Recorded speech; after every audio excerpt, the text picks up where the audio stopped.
ஸ்ரீ கர்க சம்ஹிதை அஸ்வமேத காண்டத்தின் 18ஆம் அத்தியாயம்.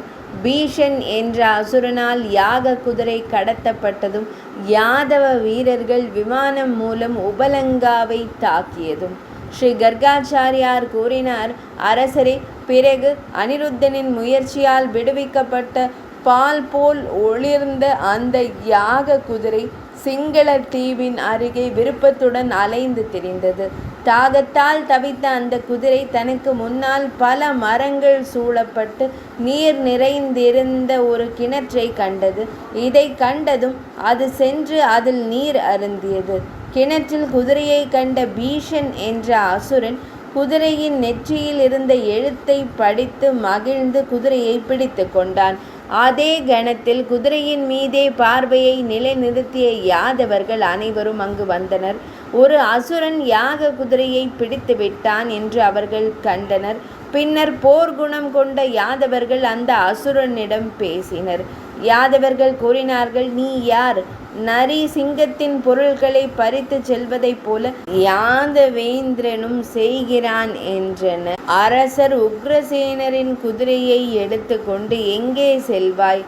தந்திரக்காரனே, அசையாமல் நில், அசையாமல் நில். எங்களுடன் பொறுமையாக போரிடுவாய். நாங்கள் உன் கரங்களிலிருந்து குதிரையை பறித்தது போல் போர்க்களத்தில் உன்னை கொன்று விடுவோம்.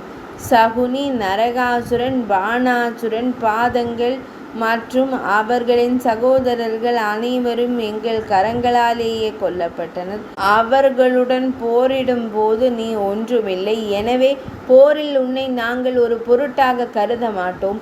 குதிரையை எங்களிடம் கொடுத்துவிட்டு போ, இல்லையென்றால் உன்னை கொன்று விடுவோம். அவர்களுடைய இந்த பேச்சினை கேட்ட தேவர்களையே அச்சுறுத்தும் பீஷணன் தன் ஈட்டியையும் கதாயுதத்தையும் வாளையும் எடுத்துக்கொண்டு மிகுந்த கோபத்துடன் அவர்களிடம் கூறினான். பீஷன் கூறினான், நீங்கள் என்னை எதிர்கொள்ளப் போகிறீர்களா? உங்களால் முடியும். மனிதர்கள் தமது உணவு அரக்கர்களுக்கு எதிராக அவர்கள் எத்தகைய முயற்சிகளை காட்டுவார்கள். முதலில் யாதவ மன்னன் விஸ்வஜித்து யாகம் செய்தபோது அசுரர்களை அழைத்து வர நான் இலங்கைக்கு சென்றேன். அவர்களுடன் என் நகரத்திற்கு திரும்பிய போது யாகம் முடிந்து விட்டதாகவும் நீங்கள் மீண்டும் அஸ்வமேத யாகம் செய்ய முயன்று உங்கள் முயற்சிகளை வீணடித்து விட்டதாகவும் நாரதர் மூலம் செவிமடுத்தேன். உங்களில் யார் என் சிறைப்பிடிக்கப்பட்ட குதிரையை விடுவிக்க துணி உள்ளவர்? எனவே குதிரையின் மீதான நம்பிக்கையை கைவிட்டு செல்லுங்கள். இல்லையெனில் என் 4 லட்சம் படை கொண்ட வீரர்கள் பின்தொடர்பவர்களான உங்கள் அனைவரையும் விழுங்கி விடுவார்கள். இந்த இடத்திலிருந்து 12 யோஜனைகள் தொலைவில் கடலில் என்னால் கட்டப்பட்ட உபலங்கா என்ற நகரம் உள்ளது. போகவதிபுரி அரவங்களால் நிறைந்திருப்பதைப் போலவே உபலங்காவும் இரவில் நடமாடும் உயிரினங்களால் நிறைந்துள்ளது. அரசே, இவ்வாறு கூறிவிட்டு அவன் திடீரென அந்த குதிரையை எடுத்துக்கொண்டு வானத்தின் வழியே தன் நகரத்திற்கு புறப்பட்டு சென்றான். யாதவர்கள் அனைவரும் துக்கம் அனுசரிக்க தொடங்கினர். அப்போது அனிருத்தன் இரவு பிரகாரனால் எடுத்து செல்லப்பட்ட போஜராஜனின் இந்த குதிரையை நாம் எப்படி மீட்போம் என்று கேட்டான். அவனது இந்த வார்த்தைகளை கேட்ட ஞானி சாம்பனும் மற்றவர்களும் அவனிடம் கூறினார்கள், அரசே, உங்கள் கவலைகளை விடுங்கள். எங்கள் முன்னிலையில் உங்களுக்கு என்ன பயம்? உங்கள் படையில் சிறகுகளுடைய குதிரைகள், விமானங்கள் மற்றும் அம்புகள் உள்ளன. இரு உலகங்களையும் வெல்லக்கூடிய வீரமிக்க மாவீரர்கள் இங்கு உள்ளனர். அரசே, நாங்கள் குதிரைகளில் பயணம் செய்வோம், அல்லது அம்புகளால் ஒரு பாலத்தை கட்டுவோம், அல்லது பகவான் ஸ்ரீ மகாவிஷ்ணு அளித்த விமானத்தில் எதிரி நகரத்தை தாக்குவோம். அனைவரின் பேச்சையும் கேட்ட பின்னர் வில்லாளர்களில் சிறந்தவனான அனிருத்தன் அமைச்சர்களிடம் உரையாடினான். அவர் உத்தவரை அழைத்து அவரிடம் இவ்வாறு கேட்டார், அனிருத்தன் கூறினார், அமைச்சரே, ஷியாமகர்ணன் தன் கரத்தை விட்டு நழுவி விட்டான். இப்பொழுது நாம் என்ன செய்வது? உங்கள் அறிவுறுத்தல்களின்படி செயல்படுமாறு கடவுள் எங்களுக்கு கட்டளையிட்டுள்ளார். எனவே தயை கூர்ந்து ஒரு தீர்வை கூறுங்கள். என் மாமாக்கள் அனைவரும் கூறிய தீர்வுகளை நீங்கள் செவிமடுத்திருப்பீர்கள். நீங்களும் அனுமதி அளித்தால் நான் அதை செய்வேன்.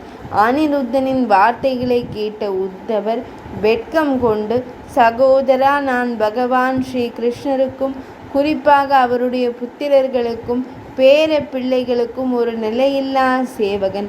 நான் எப்போதும் அவர்களின் கட்டளைகளுக்கு கீழ்ப்படியும் சேவகன். நான் என்ன கூற இயலும்? நீங்களும் இந்த மக்களும் அனைவரும் விரும்புவதை செய்யுங்கள்.